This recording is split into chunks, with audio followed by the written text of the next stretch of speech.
Alex, I appreciate you taking the time during this kind of holiday season to make time to come on Speed and Grease. Once I had saw that you had been named series director of the ASA Midwest Tour, I was like, well, heck, I want to have you on and see what that's like. I think that was kind of the biggest thing with wanting to have you on too, is as I've been involved in motorsports for so much of my life, I've always kind of wondered, even just outside the racers, you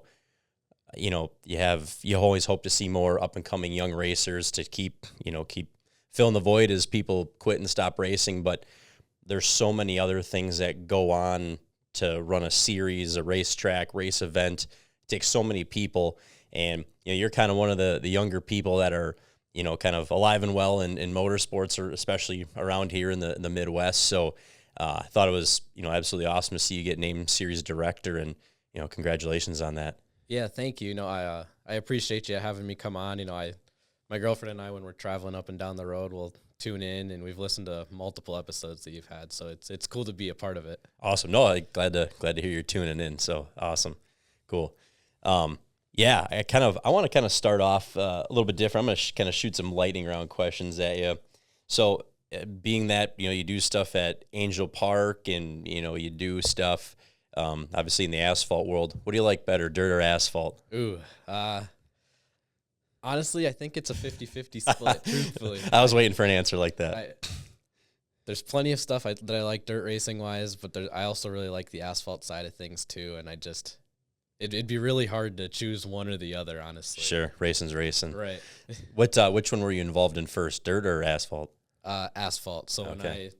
So the whole story starts when I had my flags. I was in the stands, right? I was copying the flag man or whatever, and at 4 years old, at State Park Speedway, actually, they were like, well, do you want to go up in the flag stand and flag the mini stock heat race or whatever it was? And I'm like, yeah, let's do it.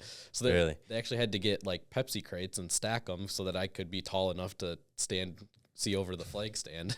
Okay, and that was at 4 you did that at the State Park? Yeah, and obviously the flag man was helping, and it was just more of a show thing than anything. But, sure, yeah. And then I continued to keep doing it. I just loved doing it. And then we were at Rockford. I was probably 7 or 8 at that time, and that was when Greg McKarns was the general manager there, and he said to me and my dad, he's like, when you turn 14, reach out and I'll get you a job, and you can come to work for me. And that's exactly what happened. When I turned 14, we gave him a call. He's like, he would just bought Madison at that point. He's like, okay, yeah, let's do it. Because I'm from Fond du Lac, so driving to Rockford every week would have been a little bit of a stretch, but yeah, Madison's a little closer to home and everything. So at 14, I started flagging at Madison, working for Greg, and then that's kind of just where it all started. Okay, gotcha. We'll get back more into that. Kind of my next question is, what's your favorite race event you look forward to going to every year? Joe Shear Classic. Joe Shear Classic. Yeah, I feel like that event kind of sets the tone for the whole race season. Sure. Yeah, it's definitely one of the biggest and baddest up here. That is for sure. And then my last one, being that, you're kind of one of the younger up and coming people in kind of that operational side of motorsports, what would be your best piece of advice to give to any young person that's been coming to the races and they're like, hey, I want to get involved in that side of things, whether it's a flag man, being up, doing scoring in the tower, whatever. What would be your best piece of advice to that person? Don't hesitate to reach out. And honestly, there's a couple kids that were the same way.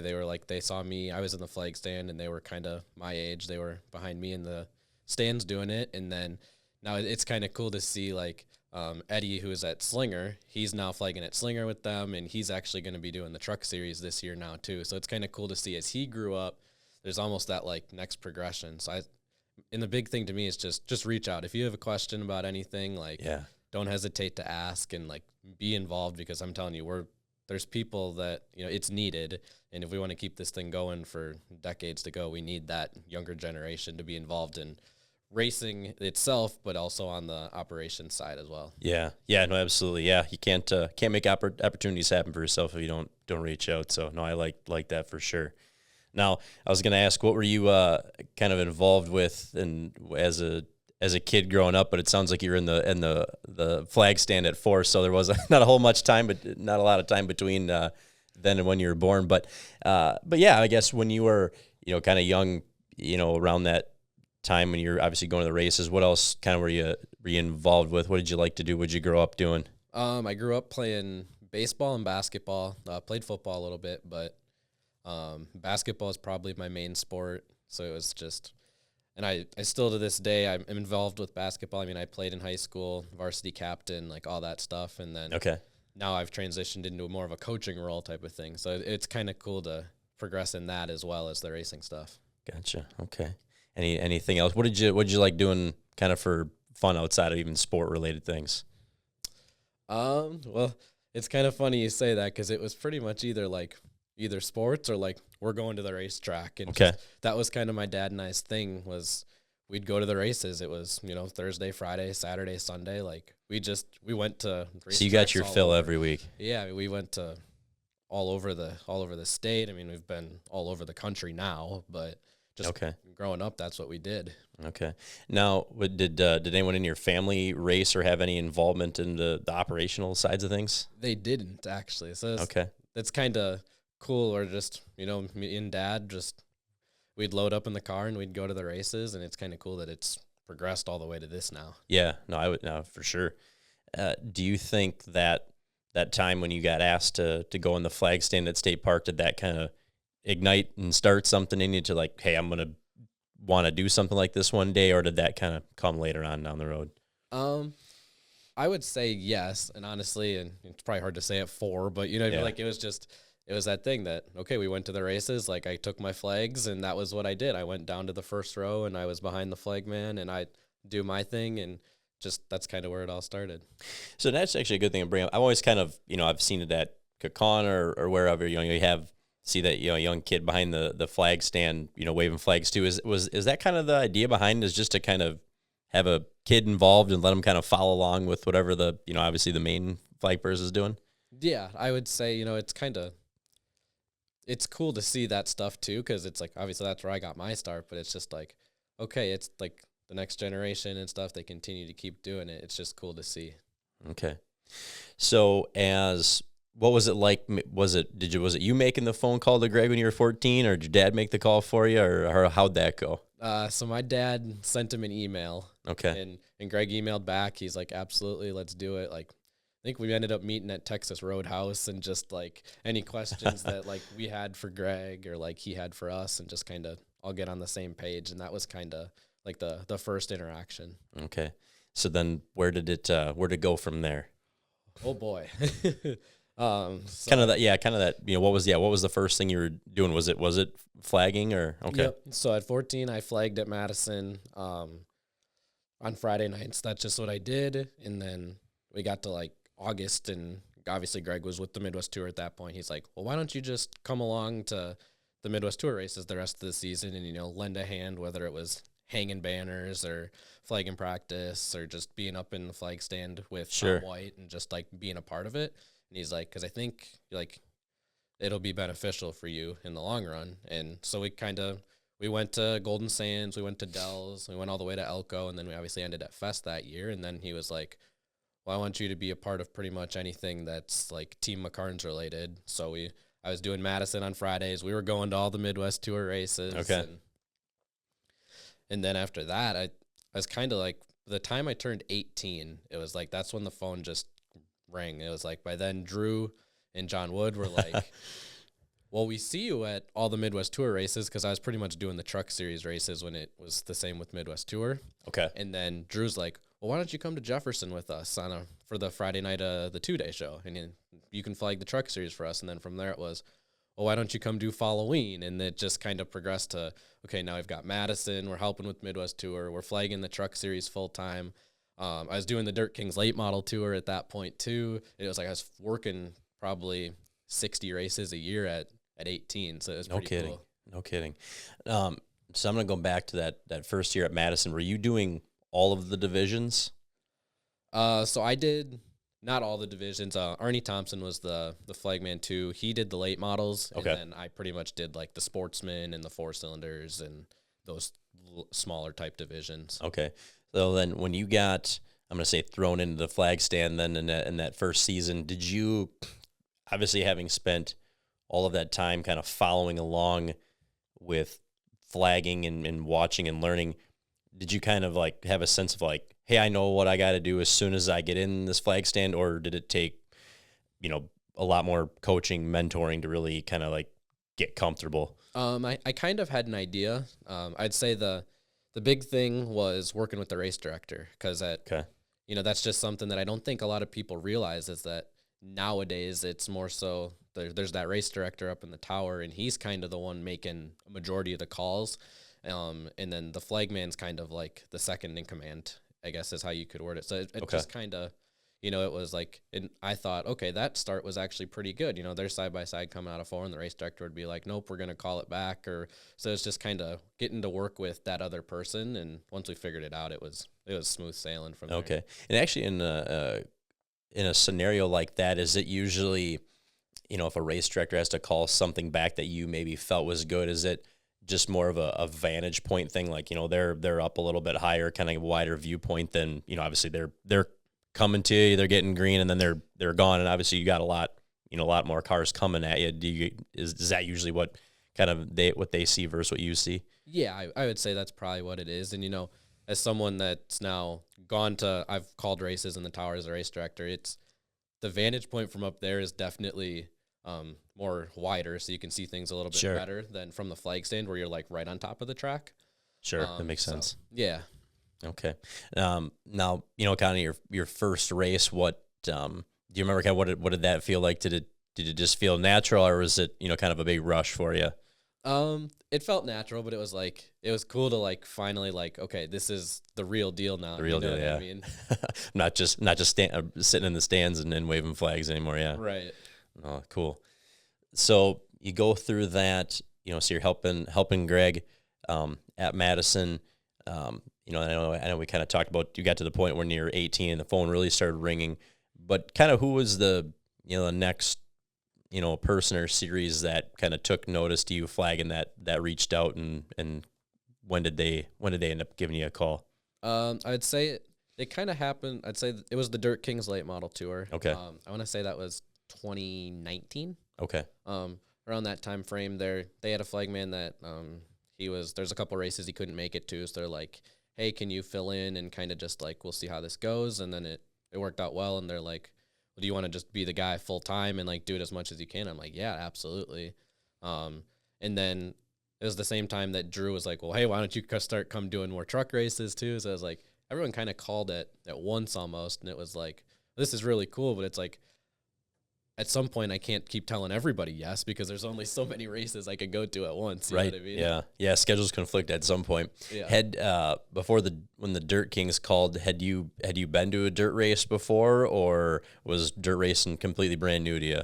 I had been to a dirt race before. I'd never flagged a dirt race prior to that. So that was cool. But I mean, my dad and I had gone to Beaver Dam for dirt races. Okay. And we'd go to Plymouth, and like we went out to Kokomo, Indiana one year, so it was like... Okay, gotcha. Yeah. Gotcha. What was there anything that really stood out to you when you got to the dirt side of things as to how maybe you need to operate a little bit differently? Yeah, I think on dirt, things actually happen a lot quicker. Okay. Just with the speeds of the cars, I think, and, they get that thing hooked up on the outside cushion, and they're really ripping it. It just, things happen really quick, and you've just got to like really be on top of it. Okay. Gotcha. So pretty quick you were on to, doing, like you said, 60 events a year. But kind of who were, you talked about the Madison flagman, but was that kind of your biggest mentor when it came to learning how to flag? He definitely helped me with things along the way, but I'd say my biggest mentor was Tom White. Tom White, okay. Midwest Tour for years, and he's been a part of Grundy and when Ileana was still around. And, he says, oh, I took you under my wing and like all that. So I've Tom and I are really close now. We almost talk every week and everything about just racing stuff in general, or maybe it's Midwest Tour related now. And we just we've had that relationship that's developed, and we're pretty close now. Yeah, yeah.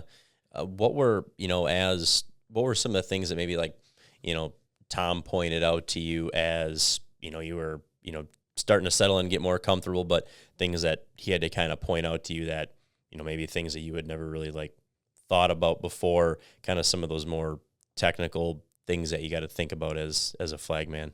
Yeah, I'd say the big thing he definitely helped with was the ability, like how to make calls. All right, it's not as simple as like we might see it, but it's not just as simple as, oh, it's so and so and so and so. Like they go to the back. It's just make sure that what you saw is what you saw, and if you didn't see it, then don't say, oh, well, it was.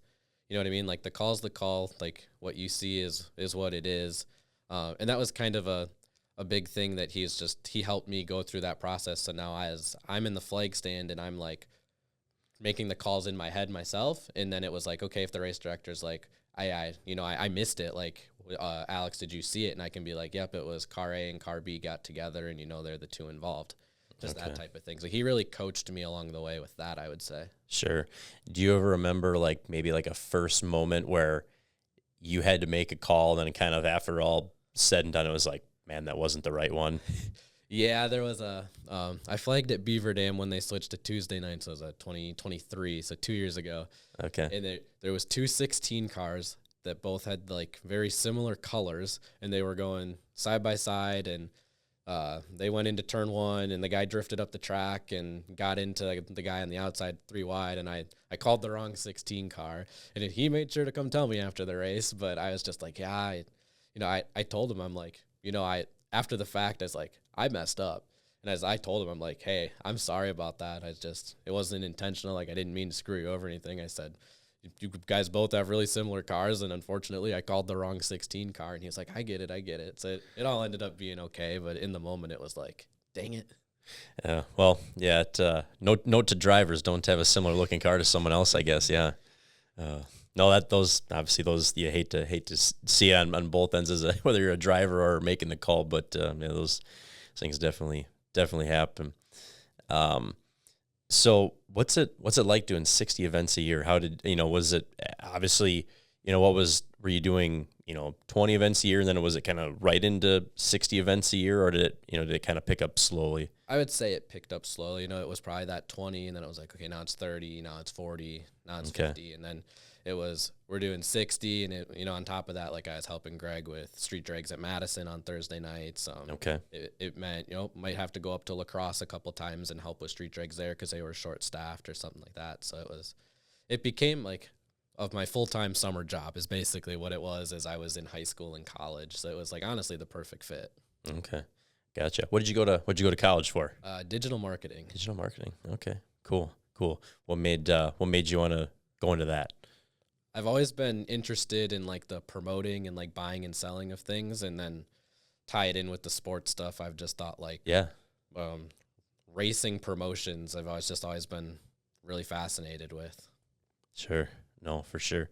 I imagine working with Greg, you get a good firsthand view of what that's like. Yeah, you do, and he's honest too. He's like, like this is what it takes to do it, and he's like, it's not going to be easy. There's a lot of work involved with it, and that was kind of when I was like, well, maybe I want to do this thing like full time. It's like I'll be a general manager or like come to work for you full time type of thing. And I spent 2 summers at Madison just helping out with whatever it was needed, going down there during the week, and he let me do some of the social media stuff and more PR marketing type stuff, and then that actually turned into, well, Austin went to La Crosse to be the general manager there, and that opened up Angell Park, and he's like, okay, we need you to, is this something you'd be interested in doing? I'm like, absolutely. I mean, that was one of the tracks that my dad and I went to on Sunday nights. We go to Angell Park for the races there. So there was a little bit of, I'd say, sentimental value. It was like, it was really cool now I'm the guy that's like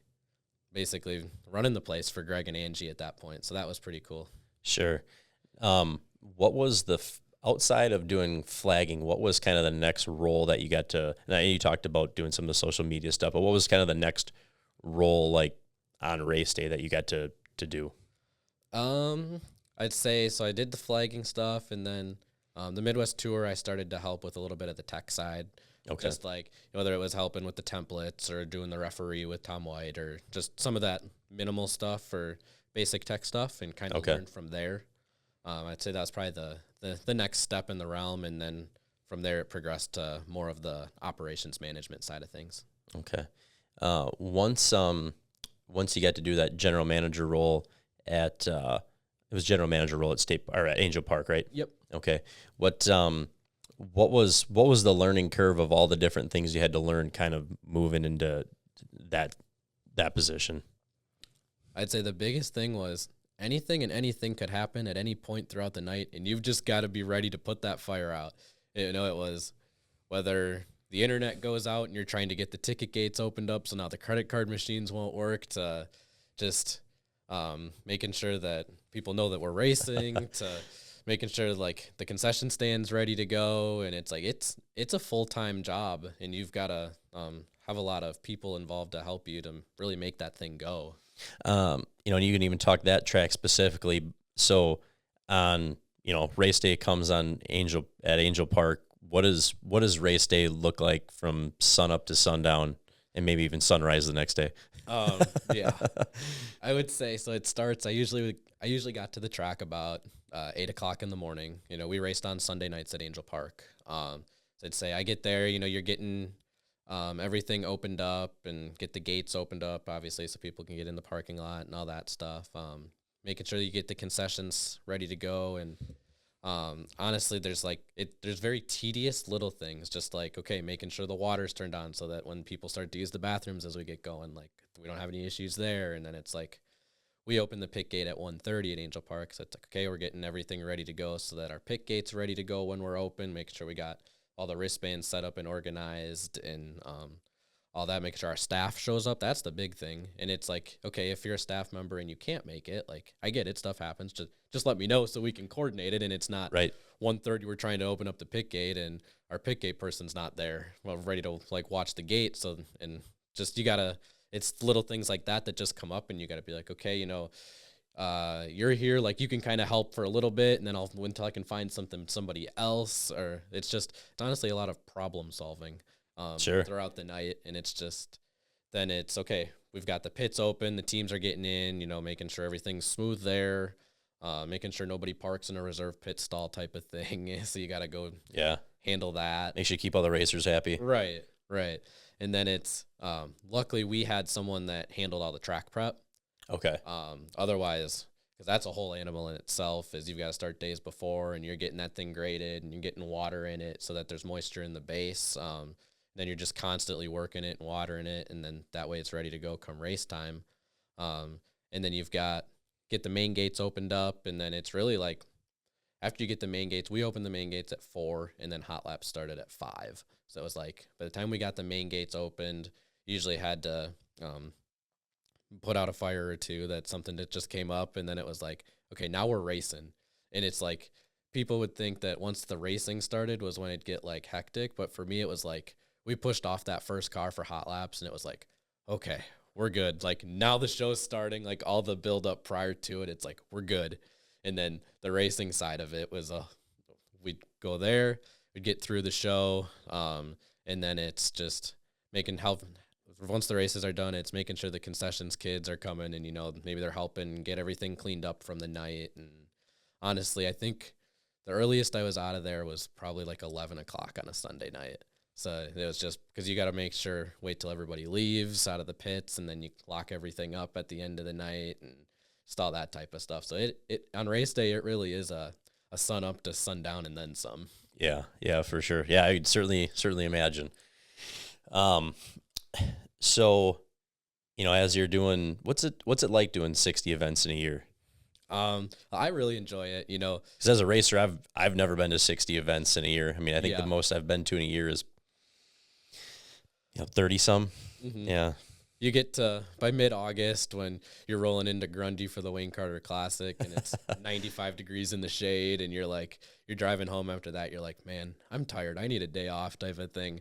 There was actually a stretch in 2023 where I went like 24 days where I was at a racetrack, whether it was working an event on race day or being at Angell Park getting stuff ready during the week for race day type of stuff. So it it was a grind. Yeah, no, I would imagine. Yeah, you start getting the weekly stuff and the specials, and yeah, it adds up quick. Yeah, especially towards the end of summer there. As what when some of the next opportunities came for you outside of just flagging, what was it like to be involved in, kind of those, race director, other type of opportunities? And did you like heading that avenue versus flagging, or, did you kind of like being able to kind of have the opportunities to do both? I definitely like doing both, but I would say that, when I got to the race direct for a couple times with the truck series, it was like, I really enjoyed it. I'm not like a control person, but I just like, I'm the one that like, it's on me type of thing, which I'm okay with. It's my call. I'll make the call, and I'll stand by it, and type of thing. And if you don't agree with it, like, let's come have a conversation about it, and we talk through it, and it usually works itself out. But I like to be in the one where it was I'm calling the shots, and that's just the way it goes. Yeah. What's the toughest thing that you think that you deal with that kind of as a in that race director role? I'd say the hardest thing is just you're in charge of everything. It's not so much necessarily the, like, once we go green, it's the, okay, we got to make sure we're staying on time with everything, because obviously most of the track promoters, right, like, Greg is big on, right, that if we say we're starting at 7 o'clock, like, that first heat's taking the green at 7 o'clock, and it's just so making sure you're staying on time and all that. And then during the yellows, it can get a little hectic up in the tower, just the scorers trying to get everything realigned. You might be the one relaying that message to the spotter, and just trying to make sure that while you're getting all that taken care of, everything on the track is getting taken care of as well. Say there was an accident, it's, okay, do we need just to roll the safety truck? Do we need to roll the wrecker? If there was an oil down, it's, okay, have we gotten all the oil dry, like, down that we need? Did we miss a spot, or are we good? And then it's, okay, like, we're going to have to work this in, obviously. And then that was one thing that Drew and I were try to do with the truck series, is we'd get feedback from the spotters that would reach to you guys, like, hey, how's the track, like, after an oil down? Sure. Just so that, like, we want to make sure that the track is ready to go when we go back racing. And if it's not, like, we want you that feedback to let us know, so that, okay, we can work it in, or maybe we got to do something else. Just that type of stuff. And then it's making sure, like, okay, we're just a lot of organizational stuff, and now it's all right, we're one to go at the line, and now it's, we're lights out coming to green. And that's kind of, again, it's kind of like, that's when the less stressful stuff is, believe it or not. Is actually when they're up and racing. Mm-hmm. Yeah. No, and obviously, those. I think a person, even as a driver or fan, those things are going on. It's, there's oil or coolant down on the track. We got to get oil dried down on it. We got to get it ran in. We got to make sure it gets run in a timely fashion. Everyone's good with it. But yeah, I mean, there's a lot of decision making that has to go on very quick, that a lot of people don't really realize. Because yellows, I imagine, hectic in the sense of, there's a lot to do, but you got to get it done as quick as possible, because no one wants to just sit and watch these cars keep going around at 20 miles an hour. Exactly. That's one thing I learned from Greg is, we're in the entertainment business, and we're here to put on a show. And there's nothing worse than sitting in the stands and watching cars go around under yellow while we're trying to, that poor guy in the wrecker's doing all he can to get that car hooked up. But it's like, man, we got to get this thing going. Right. So I'm going to kind of jump now to, you kind of get the call to do the, be the series director for the ASA Midwest Tour for 2026. Was that a role that you had, kind of always aspired, or did it kind of just kind of came up real quick and you're like, yeah, I'd love that opportunity? I have always enjoyed being a part of the Midwest Tour with Greg, and it was, as I realized, like, this is what I want to do, I'd be like, I'd love to, be a part of the Midwest Tour and potentially run it. And, that was one thing that last year, when Greg was like, I think I'm ready to hand the series director duties over to somebody else. And he goes, I want to be the promoter of these races still and still be involved. But he's like, the day-to-day stuff, he's like, I want to have the pass that baton on almost type of thing. And he was like, is that something you'd be interested in? And I was like, yeah, it definitely. And he's like, okay, like we'll take the next steps and kind of progress to that. And then we had the official announcement come out in November. Yep. And it's been a lot of really good news so far. And I think it's been a really good transition, I guess you could say. Okay. Now, having to step into that role, what will, whether it's on race day or just kind of all year round in general, what do your responsibilities look like in that role? And I think, obviously for my curiosity, but I think it's really good for kind of people to kind of hear what does that look like? What does that all entail? Because like myself, even like I have no clue what does that look like all year round. And that's why I loved having Greg on. And some of these and some other people, I've gotten asked so many of these questions I've never asked before. It's, I'm involved in these races as a driver, and there's way too much that I got to do just to bring a race car to a racetrack and to be able to afford to bring it there. But man, there's a whole lot of other stuff that goes on to just put the event on too. Yeah. It's a year-round thing for sure. Honestly, I'm probably busier now in the off season, just getting, whether it was we were getting the schedule ready for next year to working with the different tracks on the rule book type stuff, to now we've got the schedule out, the rule book's out. It's okay. Now we're going to work on sponsorship type stuff and making sure to try to get that a little bit more. And then it's, we're working on sanction agreements with all the racetracks so that it's when we go in, it's there's no questions or like miscommunication on anything. It's just clear that like this is kind of like what we need from you and what they need from us, just so we're all on the same page there. So working with the tracks on those. And then honestly, it's still right. We're trying to keep building that excitement of everything, and even in the off season on the marketing side. So it's just, what can we do to try to keep that going and honestly continue to grow it so that when we do get to the season, we're hitting the ground running. Okay. Now, what are some of the biggest things that you've learned from working with Greg and the McKarns family that really made you feel ready to, take on a role and responsibility like the series director? Yeah. I think the big thing was the promotion side of it, and that like you've got to take care of everybody involved, right? Whether it's the drivers, the crew chiefs, the owners, to the fan side, it's just, it takes everything working together to create one really strong piece and have a successful series, and hopefully that helps the racetracks have successful races and that type of stuff. So I think just taking a holistic approach. I mean, like, it's really easy to just go down the rabbit hole of the rule side of things, you know what I mean, or the competition side of things. And it's just making sure that, we look at everything with a holistic approach to how is it going to impact everything. Okay. Gotcha.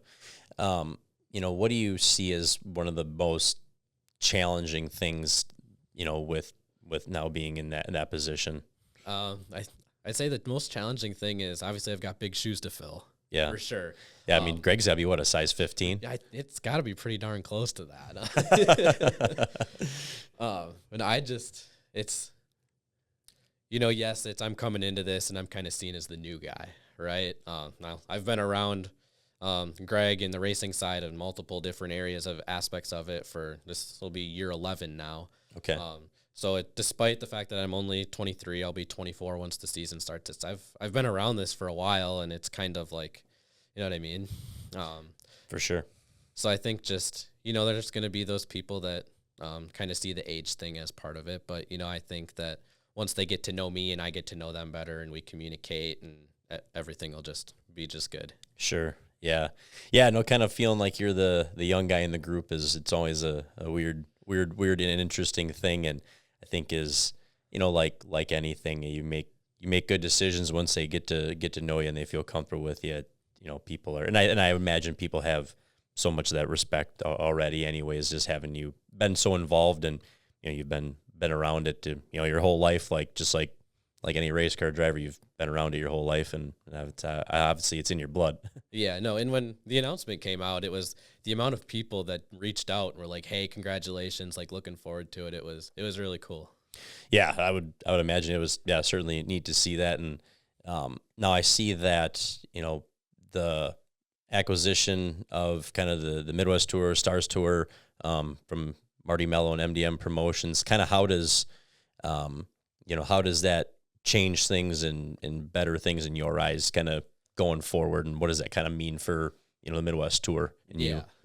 So Marty obviously he came in a year and a half ago with the ASA National Tour. Okay. And I kind of became his right-hand man with that type of stuff. He relied on me for a lot of the marketing side of things, and just kind of like my race experience as an official. So he's like, well, what do you think about this? And I'd give my feedback, and I kind of became his right-hand man. And then it was, he's like, well, maybe I should it was this year in the summer, we were just talking, and it was Bob Sargent with Trek Enterprises. He was like, well, I think I want to just focus on being more of a promoter type of thing versus trying to manage 3 series or like own 3 series. Plus he's running Nashville. Plus he got 50 other events going on that he's the promoter of. He's like, I think I just need to maybe scale it back and really hone in on and focus on the promotion side. So he asked Marty, he's like, would you want to be interested in buying this?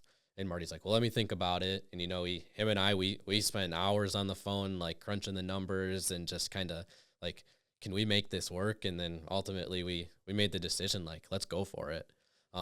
So from the Midwest Tour side of things, a whole lot's not gonna like change for the worse, I guess you could say. I think the one thing that Marty's really good at is the sponsorship side of things. Okay. So I think we could see some more sponsorship opportunities present themselves for the Midwest Tour side, whether it's always important. Yeah, we're working on, getting a title sponsor, and it's obviously like when we can get those sponsorship dollars in, and hopefully we can kick that back to the racers to try to make sure to keep them coming. And because that's my big thing is I want to see guys run the whole tour, all 11 races, like you're at every single race, and just how can we make that work for the racer right now? Because it's a lot of economic stuff that you've got to think through, and just that type of stuff. Yeah, no, for sure. What in general, what has it been like, obviously working in motorsports? I'm going to just kind of say it's not a normal thing. It's not, not being a teller at a bank, or it's, not working construction or something like that. Kind of what has it been like pursuing a path, in motorsports essentially? What has that been like? And, just even whether it's with family or friends, what is, their kind of perception? What is that like? My mom and dad have been really supportive of it, and they've been like, that's your passion, that's your dream, like go for it. There's some people that are like, well, what is that? Like they don't quite know what all motorsports and racing really fully is. Yeah. So it's like, you got to explain to them what I'm doing and like that type of stuff. And they're like, oh, that's actually really cool. So honestly, that's kind of been people have been really supportive of it. And like, if that's your thing, like go do it. Yeah, no, that's good. Yeah. And like I said, I think that's great for, too great for people to hear, what is that, series director, what is a flagman, what are all those roles and what are those responsibilities that, have to go on, on a daily basis or a year round? Cause it's a whole lot of stuff. Yeah. So kind of coming into 2026, being that series director, what would you say kind of what are your biggest goals and kind of things you hope to accomplish in kind of your first year in that role? So I'd say the big 3 things would be to, one, sustain the car count that the Midwest Tour has been able to have. I mean, the Midwest Tour's been proud to have the best car counts in the country for the last 10 years or so. And it's just like the Midwest Tour is a hotbed. I would argue that it's the biggest regional series in the country for super late model racing. So I think just making sure we sustain car counts and keep it so that it's, we're at that where we might potentially have to have a last chance race and just we have solid car count. I would say that's the big thing for me. And one of the other big things would be getting the fan side of things a little bit more as well. You know, whether it's we're shooting T-shirts and with T-shirt cannons into the crowd and just trying to engage the fans a little bit more as well. Yeah, no, for sure. It's always good to have fan engagement. Yeah, no, we need them in the stands, and you know, like Greg says, we're in the entertainment business, and we need those people. So it's just looking forward to putting it all together, and you know, like the Slinger deal, that was one where it was like the Midwest Tour had been to Slinger, and then last year they weren't, and that was kind of one of my big things when we were working on the schedule. Was like I called up Travis, and I'm like, would you want to do a Midwest Tour race? And he's like, yeah, absolutely. Like, we got to figure out like what date we want and that type of stuff. And I'm like, well, would you be open to kicking off the season? Because that race, when Greg and Todd did it, it was really successful. So I'm like, well, would you want to look at bringing that back? And he's like, yeah, absolutely. And, you know, we agreed on the sanction agreement type stuff. And here we are. We're going to kick off the season at Slinger now. Yeah. No, I remember when that had happened in the past. So no, it's cool to see that. Do you know, how fun is it being involved in, you know, that sort of a thing now where you get to essentially try and set the schedule? You know, what is the Midwest Tour going to look like during the year? How much do you enjoy that sort of task? I actually really enjoy it. There's, you know, some people say it's really stressful, but I find joy and excitement in it. Just, it's like you're kind of putting all the puzzle pieces together, and it's like, you know, obviously the Joe Shear Classic is a really big event to me, so it's cool to, you know, keep that going. And, you know, we're going up to Norway and out to Hawkeye, and the Dixieland is obviously a huge event, and we're looking at keeping that excitement up from that after last year's race and seeing what we can do with that. But then we took the Grundy race, so it had always been the Wayne Carter Classic. That was, you know, Greg had history with that. That was the first ARTCO race. Yep. And there was that kind of history there. And he's got 2 other events the weekend that we settled on. And he's like, so I can't be the promoter of that race. He's like, but the track is interested in, you know, potentially bringing the Midwest Tour in for the Bettenhausen race. And I was like, well, that'd be really cool, because the Bettenhausen is one of the longest running super late model races in the country. Actually, this year will be the 65th running of it. So really, I guess I didn't realize that. Okay. Yeah. So between Iliana and Grundy, that's been the big event in that Chicagoland area. So it was cool we worked with Grundy to kind of get the Bettenhausen race, and so that I'm looking forward to that as well. And then obviously, going up to Elko is always cool for the Thunderstruck. That's one of the nicest facilities that I've been to. And then obviously we're going to keep the tradition going of closing out the season at Oktoberfest. Okay, gotcha. So what's everything that you're involved with in 2026? All the series, all the tracks, events, what are you all involved with? So I've had to scale it back now. Okay. That's what I was curious. So yeah. So the time stuff with the Midwest Tour, that's obviously priority number 1. Series director for Midwest Tour, and then I'm doing marketing and PR, and there's still some like organizational business stuff that I'll be doing with the ASA Stars National Tour. Okay. So those are kind of the main 2. So I won't be at Angell Park this year. The flagging will be less. You'll still see me in the pits at a truck series race, I'm sure, just hanging out, and because honestly, that's like family to us. So okay, I'll probably end up working. It's probably only going to be working 25 to 30 races, but I still plan to be at the track a lot. Okay, gotcha. But yeah, mainly Midwest Tour, and what I imagine you'll still be helping with like some Stars Tour stuff. Yeah, so we'll be making the trip down in February to New Smyrna for the Clyde Hart Memorial. Okay. We do all the pre-race stuff, and that's actually, there's probably a lot of people that don't even realize the pre-race stuff that we do. So like driver intros, the like grand marshal, the different people for the greeters line, like all that stuff is timed out to the minute. So it's like, okay, we might start pre-race at, if it's a 7:00 start time, like 6:30 is okay, driver intros. But then it's like, okay, we've figured it takes 9 minutes to get driver intros done, and then we're on to, okay, we've got to make time for who's going to do the invocation. Like, are we doing a God Bless America type of thing? And then with the national tour, we've got Canadian drivers as well. So that was one thing we started doing, was we do the Canadian anthem and then the Star Spangled Banner as well. So it's just timing all that stuff out. so that when you hit the green flag, we're going green right at 7 on the dot. It's pretty cool to see like when it actually works out and everything. And I think there's a lot of people that don't realize like all the like planning and like thought process of some of that stuff that goes into it. Sure. I can imagine. I mean, yeah, it's a lot of kind of from the green flag drop, a lot of, backwards scheduling essentially. And, yeah, you don't want a minute or two sitting in between the time you sing the national anthem and the, Canadians anthem. So, yeah, I imagine, yeah, there's a lot of to the minute stuff. Yeah. I had never really thought about that in that regard. What's maybe something else that, on race day that goes on that most people would have no clue that it has to go on? That's a really good question. I would just say, all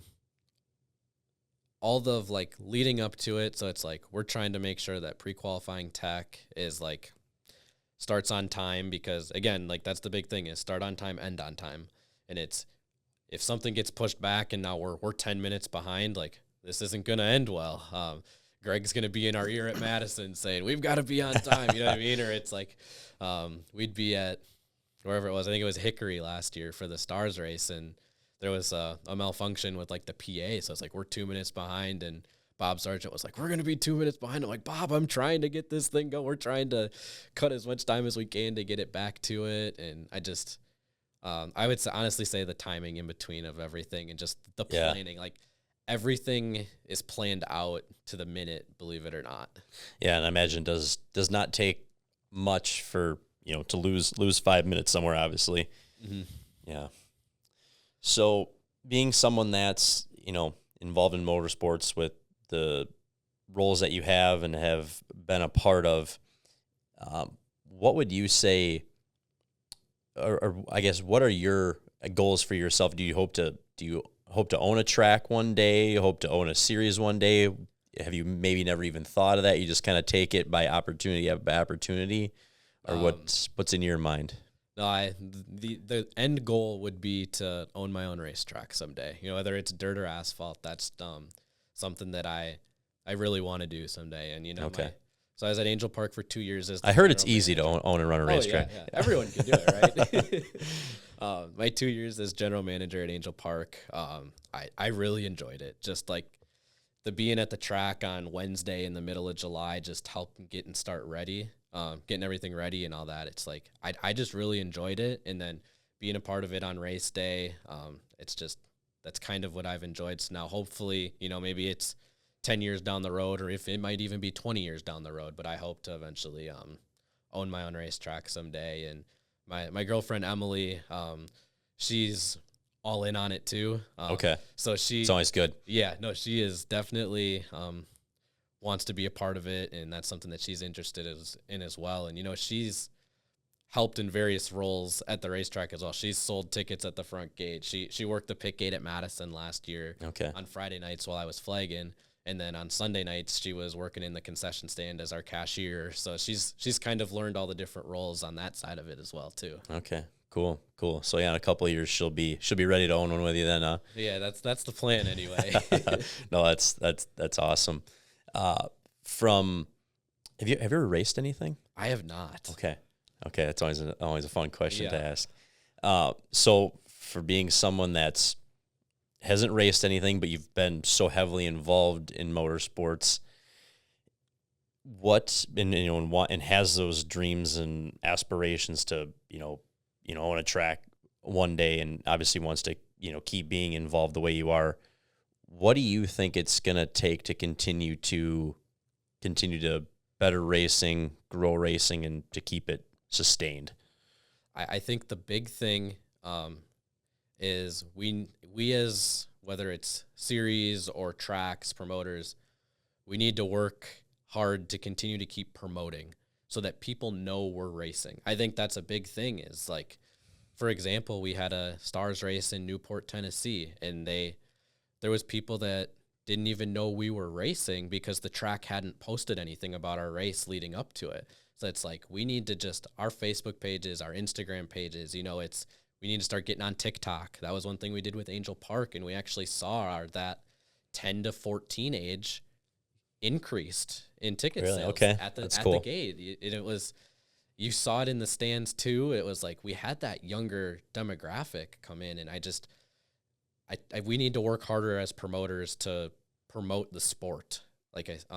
That's just the big thing that I think we need to work on. Like, your Facebook pages should be posting something almost every day in the off season, and during race season, it should be multiple posts a day, and just getting that word out there. Whether maybe it's doing Facebook advertising to help reach your demographic. Because, we always did radio ads, right? Or you did like a newspaper ad. Well, times have changed now, and I don't know about you, but I don't go and read the newspaper at breakfast in the morning anymore. I'm scrolling on Facebook and Instagram in the morning. So we just need to adapt to the changes, I think, and really get the word out there. Because I think that's the biggest problem is, like, on the fan side, people just don't know that it's going on. And like, once you get them there, they really enjoy it and they keep coming back. So I think that's the big thing, I think, from my side of it.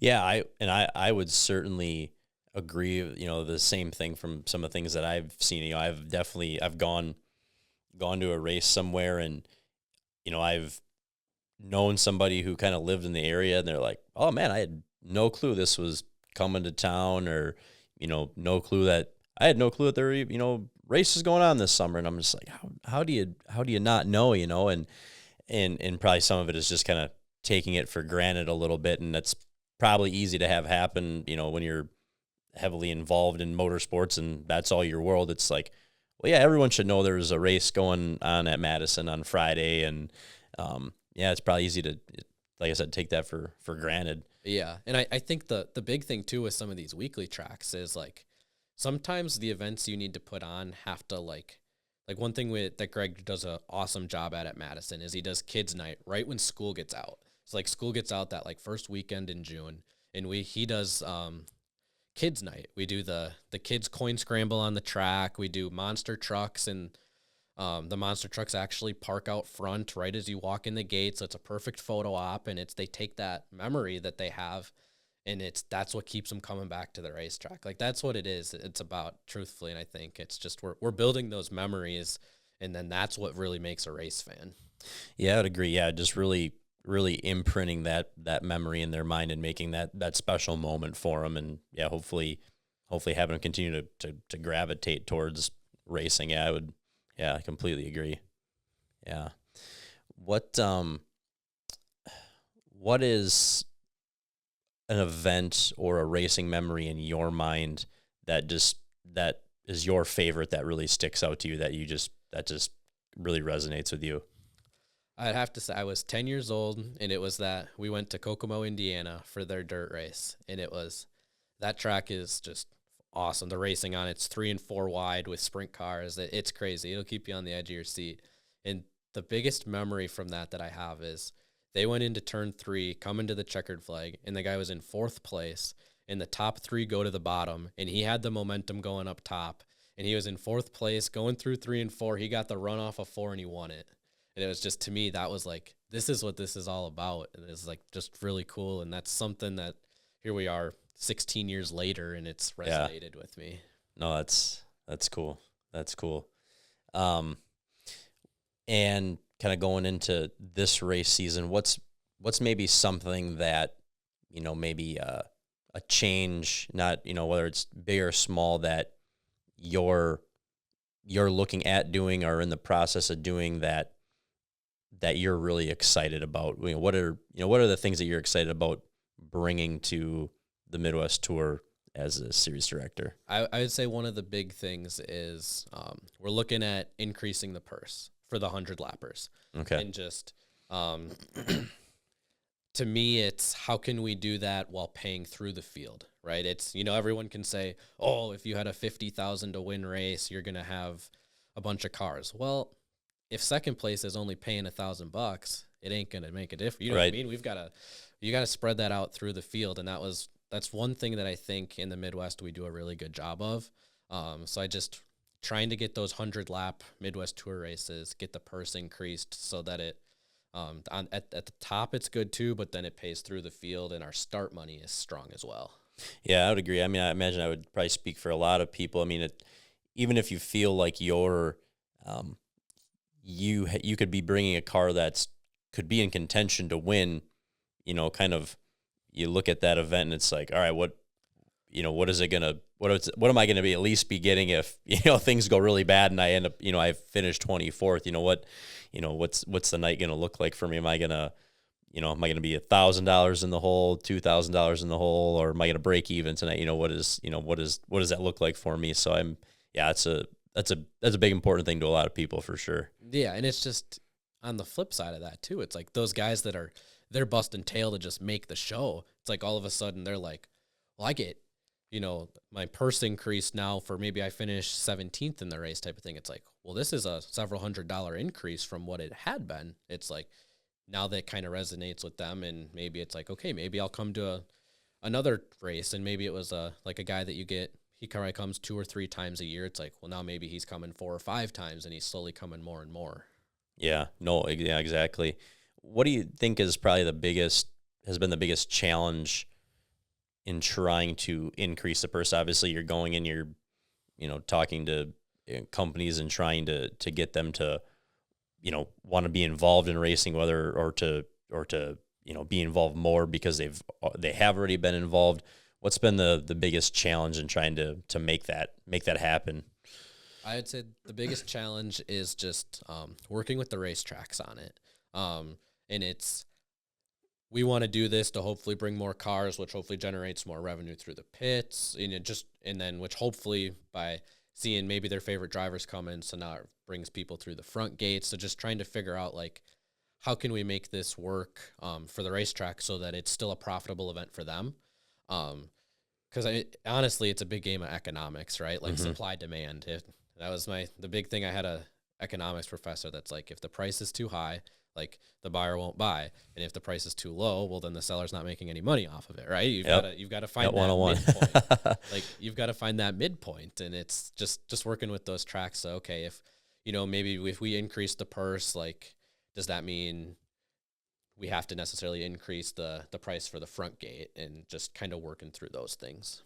And when you're kind of approaching a company and wanting to bring them in and to be a part of it, whether it's, sponsoring the night, the event, what are the biggest things that you try and get through to them as far as, their return on investment? Like, hey, if you can bring X, this is what you can expect. What are those things you kind of communicate to people that this is what you're getting for being a part of racing? Yeah. And I think that's the big thing, is just like communicating that to those sponsors. Like, by bringing this, like, we can help you, if you want to bring people to the track, like, we can have this amount of XYZ, say it's 10 people through the pits, like you're in for free, or if you want to do a larger ticket package to kind of do more of a group outing thing, like there's that type of stuff. But I think the big thing that these companies want to see is the digital asset side. That these companies are really interested in the streaming side of things. So just, whether it's getting their commercial played during the track TV, or during a race, or like with the Jumbotron, that was one thing at Oktoberfest that we kind of helped push, was El Bandito Yankee Tequila was there, as like they got the rights to the official tequila sponsor of Oktoberfest. We had worked with them, and part of their digital assets was we would get our commercial played on the Jumbotron so that the at-track people saw it. Right. But then getting it played during the track TV commercials so that the people that were streaming it also saw it as well. So just, it's kind of working that stuff out. I would say is a key thing. Yeah. No, it's cool to hear. And I would imagine, even, from a driver perspective, I think as streaming kind of came into play, whether people were fans or whatever their position was, probably had mixed feelings on streaming. I was kind of all for it, and because I think, I saw that where it's like, well, now instead of when me going after a sponsor to put them on a car or whatever, well, now instead of, hey, yeah, all these people that are at the track or an event that I take my car to, like, all these people get to see it, but, well, now there's this whole group that, gets to tune in because they can't make it to the race, but it's more convenient for them to stream, or, hey, they just like to stream races all the time, and now you get to be seen by all of this. So, I mean, I think it's definitely added an awesome element in that regard. I imagine, has it made it easier to attract people to want to, you know, be a sponsor? Yeah. And I would say the streaming thing definitely has a lot of pros and cons as well. But I would say it's a lot of pros, and yes, it's definitely helped get those sponsors to potentially be more interested, because like you said, now you're reaching two separate audiences instead of one, and it kind of helps to get that out there a little bit more. Yeah. No, yeah, exactly right. Well, what does kind of get close to wrapping it up, what's the one event that you're really looking forward to this year? Is it the Joe Shear Classic? I am looking forward to the Joe Shear Classic, but I think the one event for me that I'm looking forward to would be the Dixieland. We're brainstorming on some ideas that we can for that event that I'm really looking forward to, and hopefully we can get it all to come into fruition. Awesome. Well, I'll stay tuned and look forward to seeing all that. Gosh, is there anything that I haven't asked you that you wish I would have? I don't, or anything you want to talk about that might be exciting coming up, or Midwest Tour related or anything? I think we covered a lot of things, honestly, right now. Okay. I would say that, I've hit the ground running with it. Truthfully, I took over in November, and it's been every day I've been working on something. It's ramped up here now too. Just all the schedule, the rule book, getting all the sanction agreements and stuff, which, I've enjoyed it. So hopefully we can keep it going and hit the ground running at Slinger and have a really strong season. Yeah. What's it like having to kind of be involved in the rule stuff and make everybody happy there? Oh yeah, you make everybody happy. Luckily we have a good group of promoters that we all work together, whether it's we're working with Travis Dassow at Slinger or Jerry Aubie at the Dells, and just kind of collectively get one group. You're not just on your own. Yeah. I just, the minute we start putting ourselves on islands is when good things don't happen, I guess you say. So exactly. We're all in this together. So I would say that it's really important. Yeah, no doubt. Well, Alex, I appreciate you coming and taking the time to do this, making the drive. It's been awesome getting to know a little bit more about you and kind of some of your past and how you kind of got involved in racing and how heavily you've been involved in racing. I had no clue that, you're at 60 some events in a year. So that's super cool. And, man, I hope people get a good takeaway as to what's to come for the Midwest Tour and, what they can expect from you and everybody around it, as they head into 2026 and beyond. So, just best of luck with everything you got going on there. And, like I said, thank you again for coming and doing this. Yeah. Thanks for having me on. Yeah, absolutely. We'll see you at the races this summer. Yep, absolutely. Thank you for listening in to Speed and Grease. If you're a returning listener, I appreciate you tuning into another episode. And if it was your first time tuning into the show, I hope you enjoyed it and want to keep coming back for more. And if you haven't already, make sure you head on over to Facebook, Instagram, like and follow us on one of those platforms wherever you prefer, even on X as well. And if you watch a lot of stuff on YouTube, make sure you head on over to YouTube, subscribe to our channel there to stay up to date on everything. And also, if you want, give us a rating and review over on Spotify or Apple Podcasts as well. Thank you again for tuning in. I really appreciate it, and we'll catch you in the next one.